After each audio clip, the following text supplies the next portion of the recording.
You're listening to Scaling Up Services, where we speak with entrepreneurs, authors, business experts, and thought leaders to give you the knowledge and insights you need to scale your service-based business faster and easier.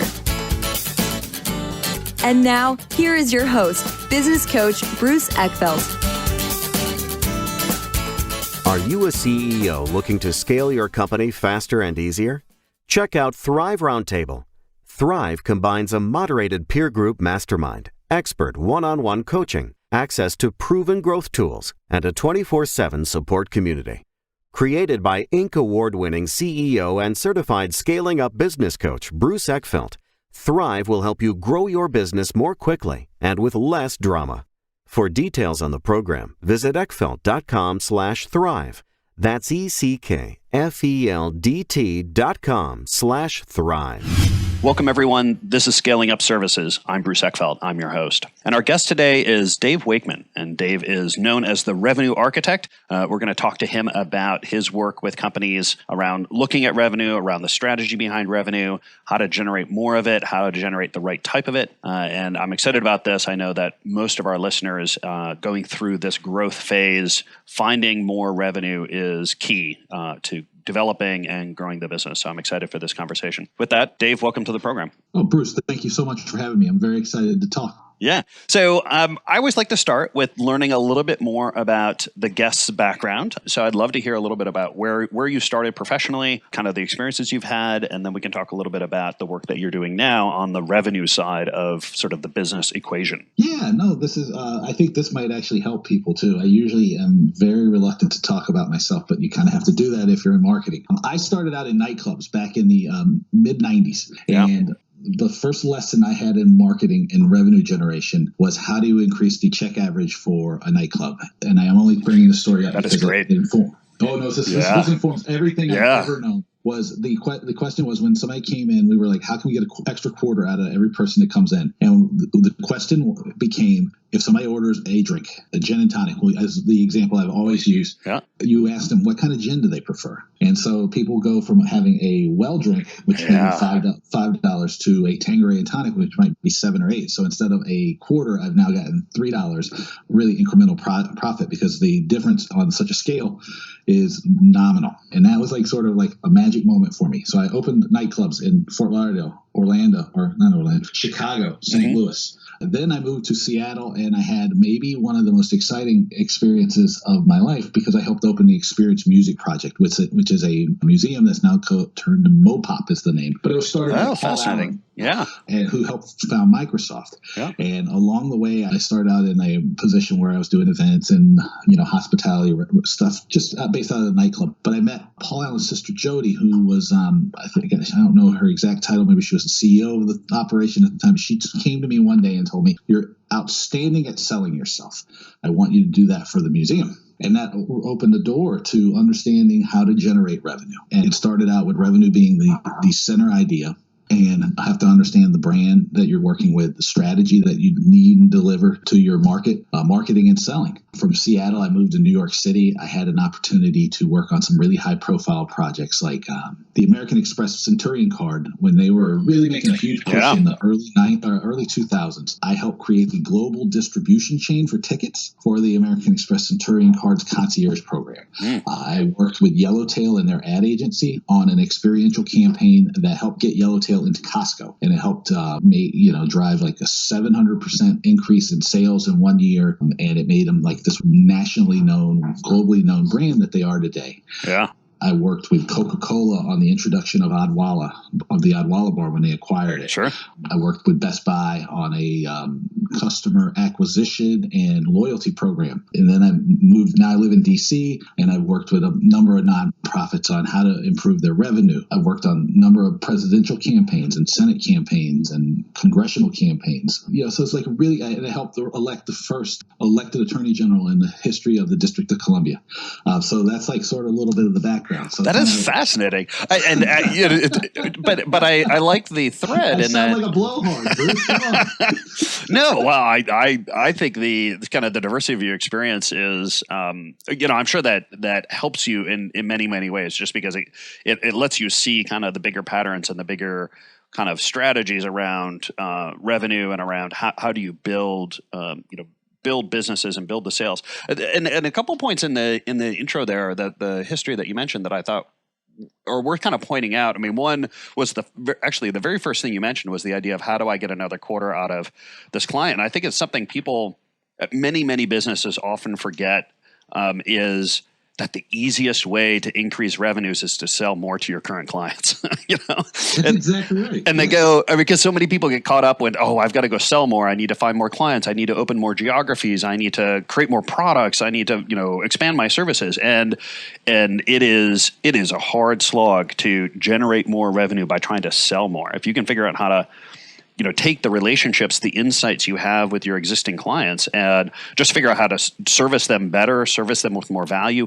And honestly, sometimes it's just, can we increase your price by 5% or even 2%? Because if you can do that, that all drops to the bottom line. I mean, there's, if you look at where you're going to get new revenues, I think that's one of the major things that people forget. The other one I love. Absolutely right, and I think also the key there, like you said, is pricing yourself in a way that it's not. You're pricing according to the value that you generate. Yeah. And a lot of times people are happy to pay more because they probably value you in a way that you don't understand or recognize.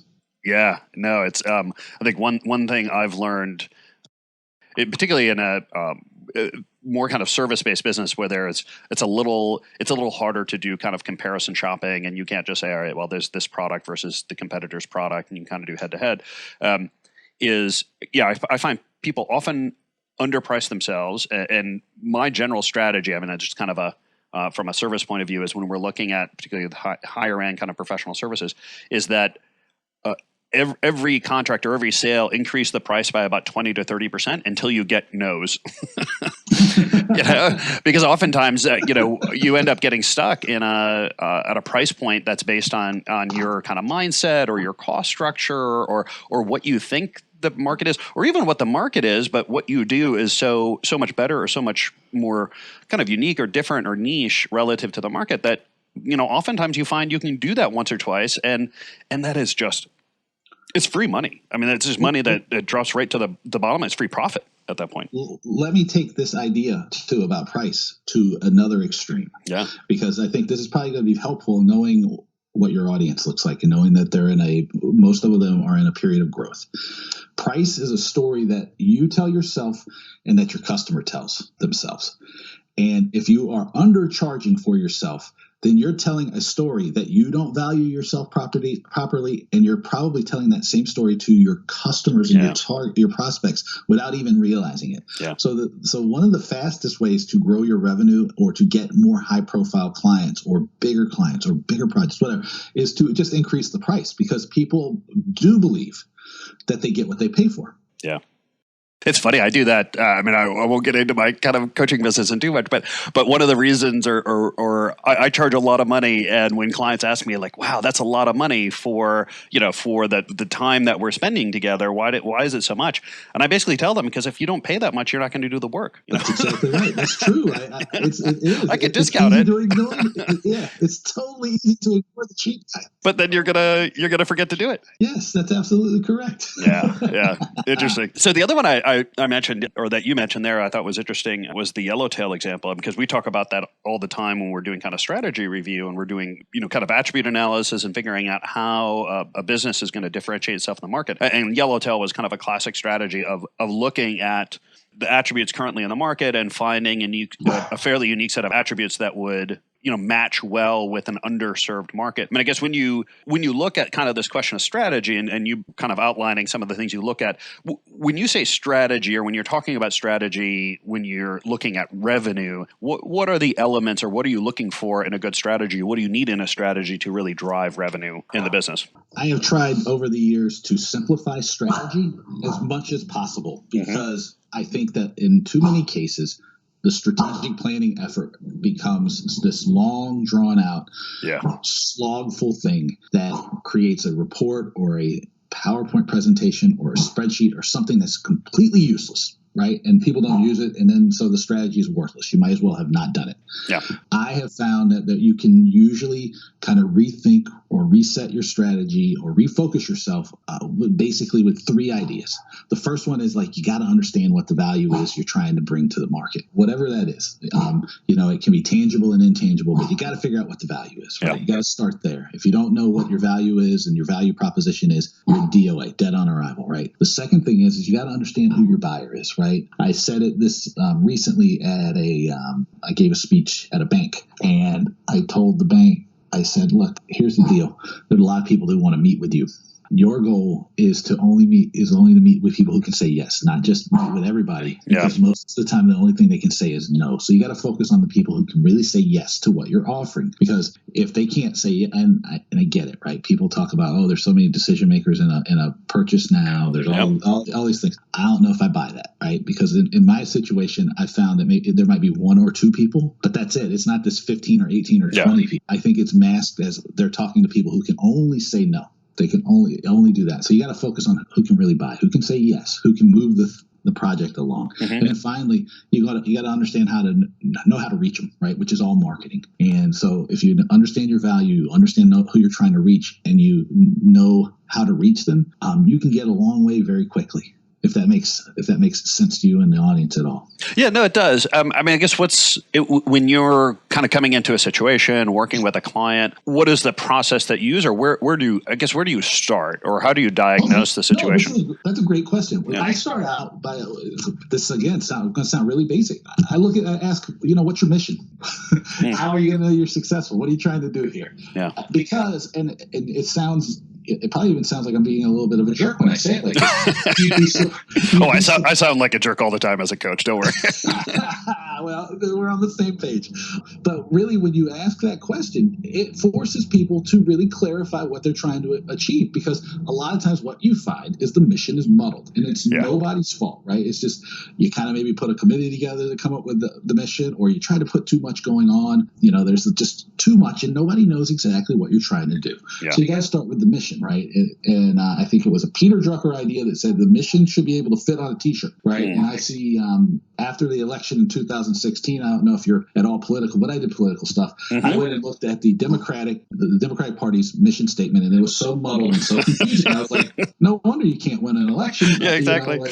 Because it doesn't make any sense to anybody. Right. Yeah. I mean, you talk all you want to about popular vote, but it doesn't matter. You lost the election. Yeah. And I looked at it and I was like, well, this is the key right here is if you don't know what you're trying to achieve and who you're talking to, how is the people you're talking to going to understand? So I really start with the mission, right? Mm-hmm. And then I focus on, who the customer is, right? Because that'll explain, whether or not the value I'm going to bring is really going to match up, right? So go back to Yellowtail. Yellowtail and their ad agency had looked at this thing, and they said an underserved market might be football tailgaters. Yeah. And so they came to me, right? And they were like, we want to think about doing this project where we bring Yellowtail to, I think it was 36 football games, right? College and pros all over the country. Do you think that's crazy? Was the first question. And I was like, no, I don't think it's crazy at all. And then the second question was, how do we do it? And so we pulled, it was all over, pulled together these parties, big tailgate parties in 36 cities. And lo and behold, the hypothesis was correct, that football tailgaters weren't just attached to beer and brats. They were attached to gathering and community and getting together. And that was sort of the story that Yellowtail was telling, was that, this is a wine you enjoy with friends. And friends are at football games, right? Friends are at barbecues. Friends are at a lot of places. And the story was very compelling, and it hit that market. So then that was the value proposition. It's like when you're hanging out with your friends, Yellowtail's the wine you want to drink. Yeah, so let's dig into that one a little bit, because I think it's a good example, and I'd love to hear how you kind of define customer. So, I get the football tailgater is kind of the shorthand, but unpack that a little bit for us. Like when you're kind of evaluating or working with a client on who is their customer, what are the details or what are the attributes, or what do you want to know about the customer that's going to help you in the, in terms of the process that you go through or helping them with revenue generation? So I don't want this to sound like a dodge of the question, because it's not. Because, no, yeah.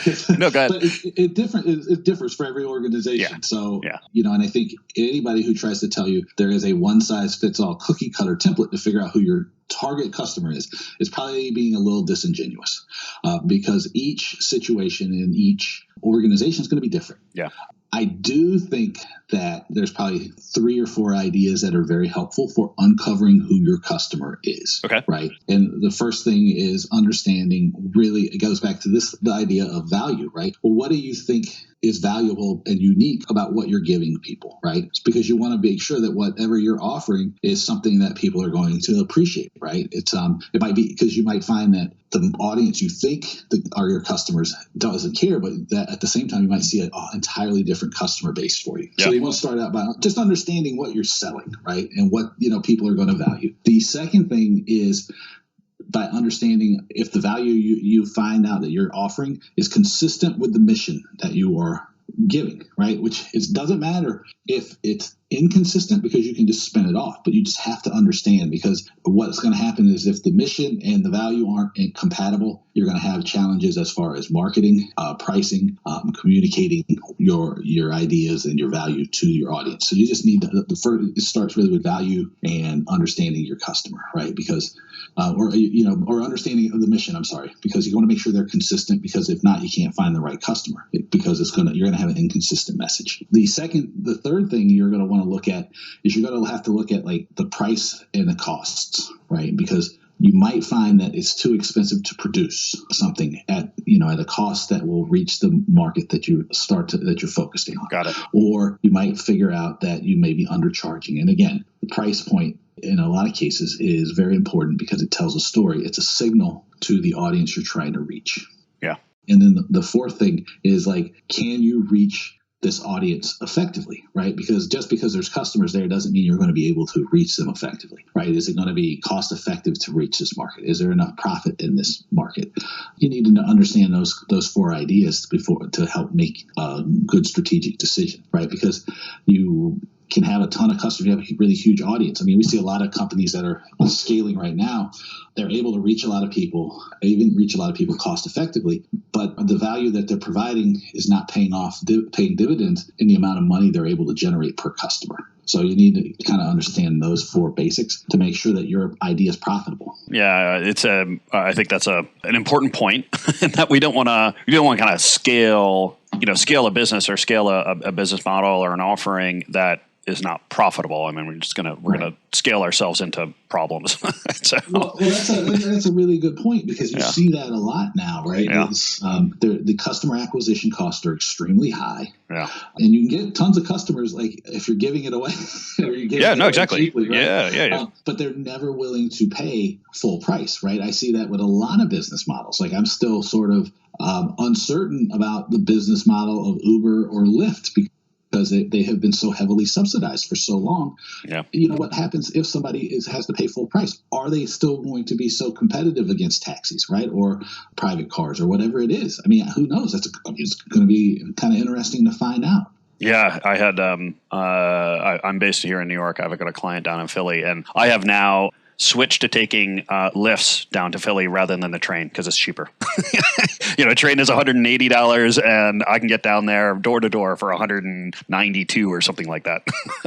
But I know that's like not sustainable. I don't know how they're going to, I don't know how they're making money on this thing. That's exactly right. Yeah. And I mean, and that's not just Lyft and Uber. So, I follow the sports magazine, The Athletic, if anybody's a sports fan, right? Uh-huh. You're giving me $1 or, for 90 days was one of their acquisition things, or you're giving me 50 or 75% off for the first year. What happens after the first year if I don't go, well, it was great for $20, but for $100, get out of here. I don't want to pay that. Yeah. I guess they figure that some percentage will stick around, or they'll be able to add value to make it, or you'll forget to cancel it for a couple of months at least.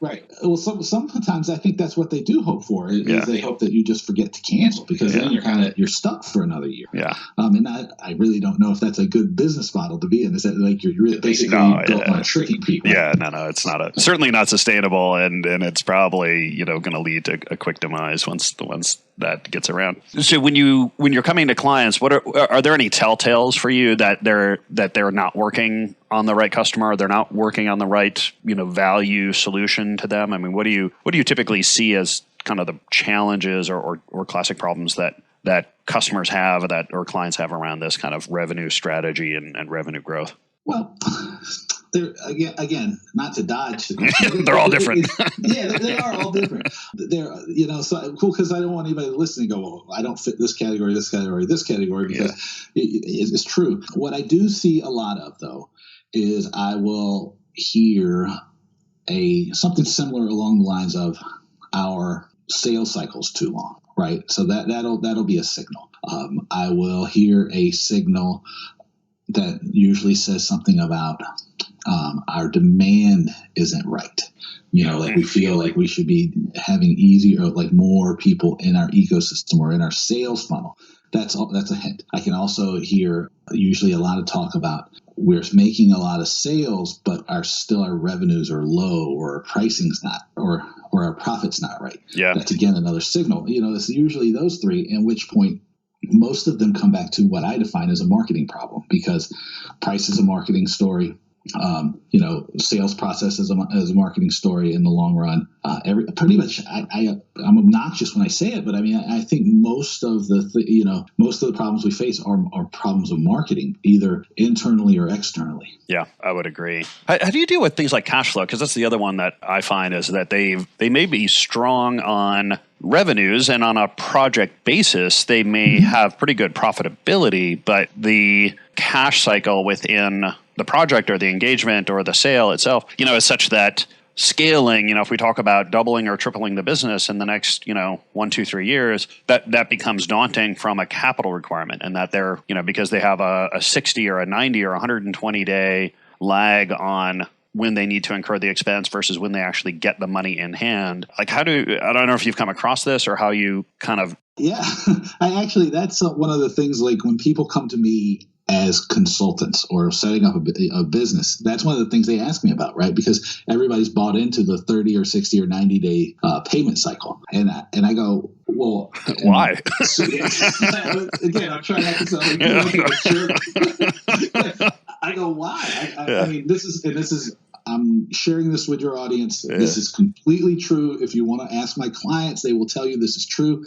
They pay me before we start. Yeah. At least 50%. Yeah. And most of the time they don't care. Right. And then after a while, I and this is, maybe I shouldn't admit this, after we've been working together for a while, I often forget to bill them until we are halfway through the next period. But when we're starting, I don't start anything until until I get some sort of a financial commitment from the company I'm going to work with. I think that if you, think about it like this. I'll put it as an example. When you you're in New York, so Gristedes, to go grocery shopping, or Fairway to go grocery shopping. You don't get to make an omelet and then come back and pay for the omelet, right? You have to pay for the eggs before you leave the store. Yeah. It's the same sort of thing, right? Because Gristedes would not be able to operate if it had all these chits out on waiting for people to make their omelets and then come back and pay for it. Yeah. So it's the same thing. And so I encourage people to not necessarily just use a historical standard for the way they bill their customers, but figure out what's fair to them and to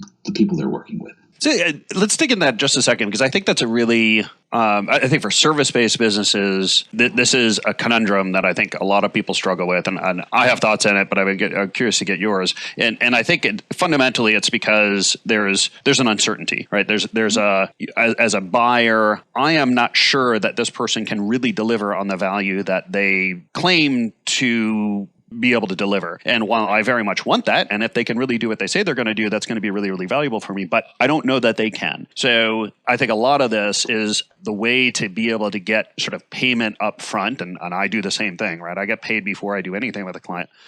But the way to do that is you have to essentially convince them or create some kind of mechanism where they're willing to accept the risk. Any strategies or thoughts about how you do that? I mean, I think some of that is around marketing and then in terms of how you tell the story. But have you seen any good examples or good strategies for how you sort of de-risk the situation for the buyer? Sure. There's a couple things I've used, and I'm probably going to make a guess about both you and I, or you and me. Sorry. Yeah. Is that it's easier for us now because we've been around a while to do that. Right. So, so I don't want people to think that like, oh my God, Bruce and Dave can do this because they've been around for, 10 or 15 years, right? They've been doing this for a while. You can start by I do half now. right? Half up front and then half like 45 or 60 days down the road, depending on the customer, right? Yep. And that's one way, right? So you're paying half up front. I need this to get started, especially if there's like a lot of material costs involved or a lot of, Sure. subcontractors, things like this, right? A second thing you can do is, and so maybe the first step is maybe instead of 50%, you ask for 25%. The thing is you just need the cash flow, to keep your business going. Yeah. Right. You have bills and expenses and the whole thing to pay to keep your business operating. The second thing you can do is offer some sort of guarantee, right? Yeah. Money back. I'll often offer people, I'll say, look, if you're not happy with the effort I'm giving you, then I'll give you your money back, right? Like, I'm going to give you the best work I can give you, right? I'm going to work as hard as I possibly can for you. If you don't think that's true, if you don't think I'm working my ass off for you, I'll give you your money back, right? You can do that as well, and combined with those two, those two together, that's usually enough. The third thing is you can think about a way to lock in a little bit of money up front, and then maybe as opposed to taking a fuller fee, you take a percentage of the upside, which is a third thing that I do, because it's revenue based. I've done that a little percentage bit of more now. Yeah, exactly right. And that will also help because maybe you just say you're going to pay me a retainer for 3 months, right? Like, and we'll just throw out a number like $5,000 a month for 3 months to get everything set up for 90 days. After 90 days, you may say, hey, I'm going to get 1% of the increased revenue or whatever the number is up to you, and you'll know the situation of the business you're dealing with maybe a little bit better. But that's a third way that you can use to overcome some of this, to get cash flow up front and to also overcome the objection of like, well, you talk great. I like the ideas you have, but I'm still unsure. Yeah.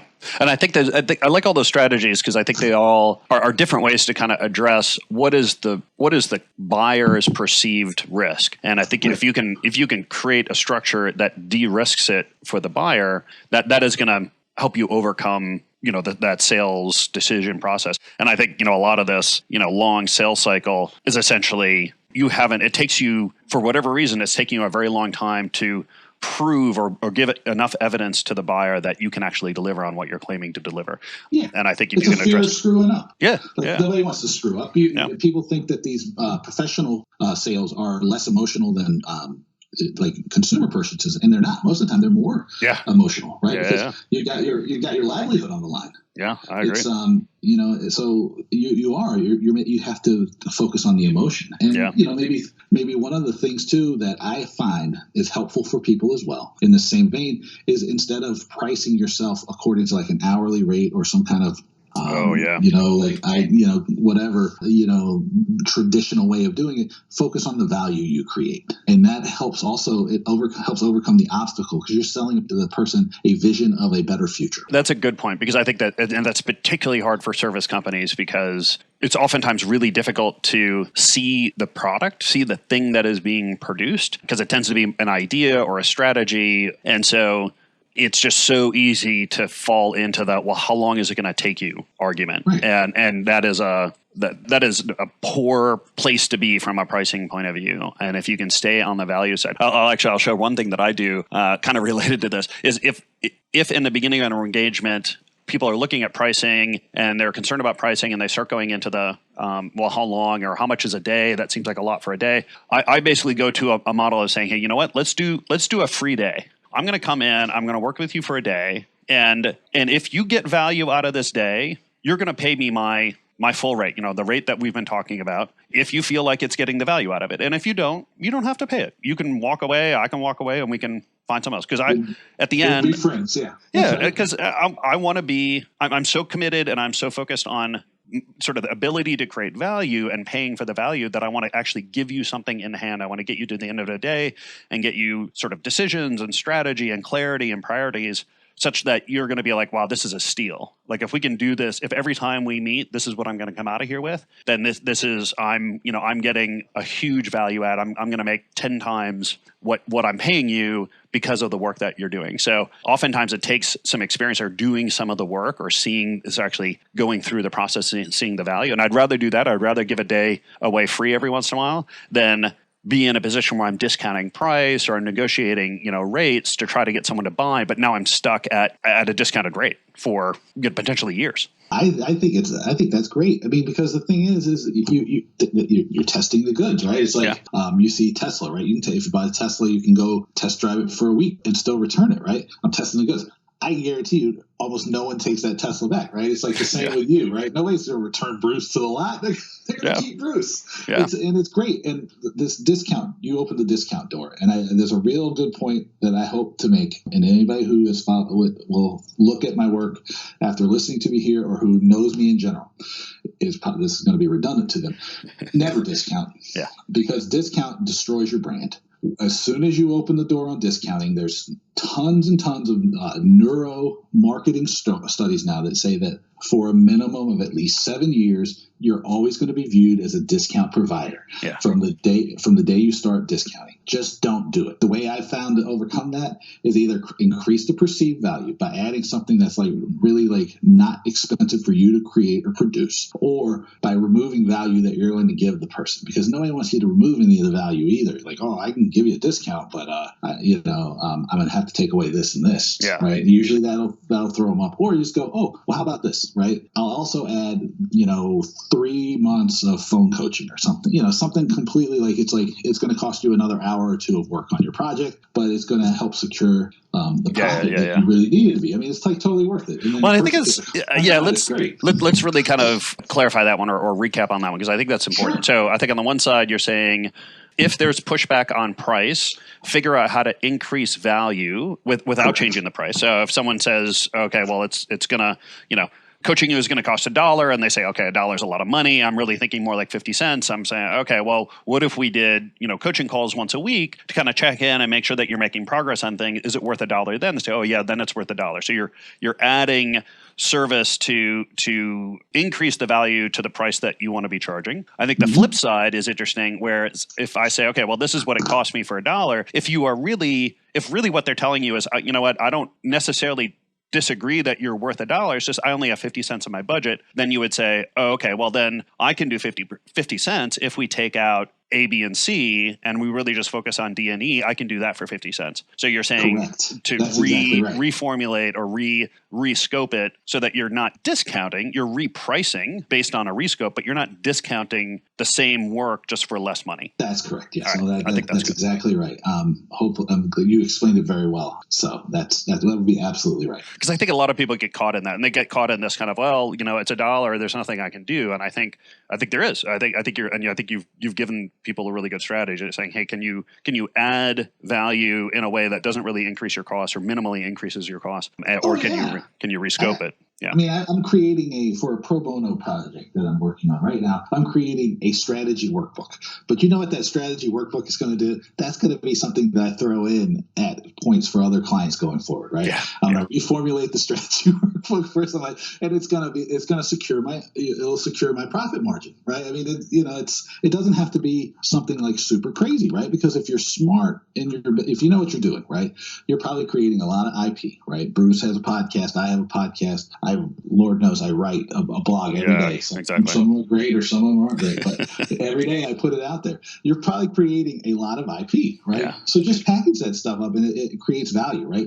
Workbooks are awesome, right? Worksheets are great. These things, an interview, coming in and doing a free workshop with executive leaders, right? Let's say if your buyer's the CEO and you say, hey, look, I'm going to do an on-site half day coaching session or strategy session with your executives. Really, that's business development and marketing for you, because those people can buy from you as well. Yeah. Right? Well, and my theory on this, which I think is telling everybody how to do this. Well, it's fine. That's the point here, right? Help people out. Exactly right. I'm look, don't do something crazy. Yeah. Here it is. Don't make it hard. Yeah. My theory on this is I'd rather spend half a day working on your problems and delivering value than spending a half a day trying to sell you. Right. So It's a better use of my time. It's more fun for both of us.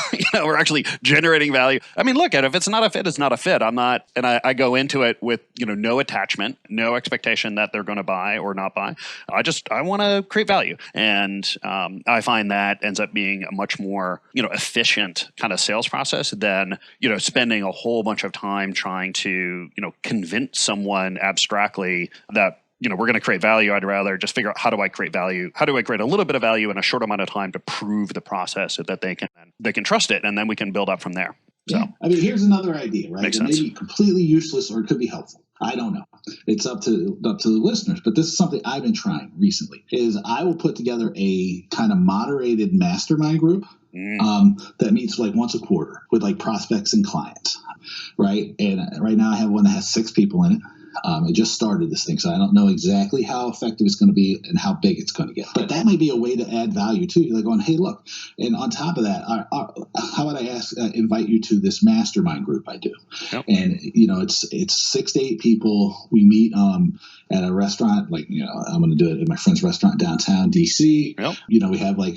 We bring some 2 or 3 challenges and issues we talk about. We have a couple of nice glasses of wine or a couple bourbons. Everybody kind of talks through these issues in a very relaxed setting, but guided. That's, again, tremendous value that adds and secures like the thing, right? I mean, I was on a panel recently at a conference, and this guy said, we're really limited in the number of ways that we can generate revenue. And I said, my first reaction was to jump across the people between me and him and to slap him. But I didn't, because I'm a professional. Good restraint. Nice. Yeah. And then I said, I with all due respect, which, is like Southern for like, you moron. Yeah. I said we're only limited in how creative we want to be. Exactly. And hopefully like the examples I've just laid out help with that, show that, right? You can just create this stuff, right? That's the fun thing of having your own business and get to skip, especially a service business. It's like you can be creative. It's fun. Yeah. Yeah. This has been great. I'm just looking at time. I realize we've been going for a while. I love the mastermind idea. It's something I do. I've seen a lot of anyone that's on that kind of service side should think about it. We could probably do another episode just on mastermind groups. But this has been fun. I think there was a lot of great takeaways for folks here. I hope they learned a lot. Yeah. If people want to find out more about you and the work that you do, what's the best way to get that information? I would send people first to my website. It's www.davewakeman.com. That's just my name. You can always email me with any ideas, any questions, any thoughts. Tell me I'm crazy. It's fine. It's my name, Dave, at davewakeman.com. You can find me on the LinkedIn and Twitter and all of those things. And if anybody's listening to this that is involved in any way, shape, or form with theater, entertainment, sports business, anything like that that's listening, I do the #1 podcast in the world for people in the arts and entertainment and experience business. It's called The Business of Fun. So check that out. It's on like all the major platforms. I think, but you can almost find me just about everywhere. And I love to hear from people. So please hit me up. Yeah, I'll encourage everyone to take advantage of that, and I'll make sure that all those links are in the show notes so people can click through. Dave, this has been a pleasure. Thank you for taking the time and being so generous and open with your insights and the work that you do. No, it was fun. Thanks for having me. You've been listening to Scaling Up Services with business coach Bruce Eckfeldt. To find a full list of podcast episodes, download the tools and worksheets, and access other great content, visit the website at scalingupservices.com. And don't forget to sign up for the free newsletter at scalingupservices.com/newsletter.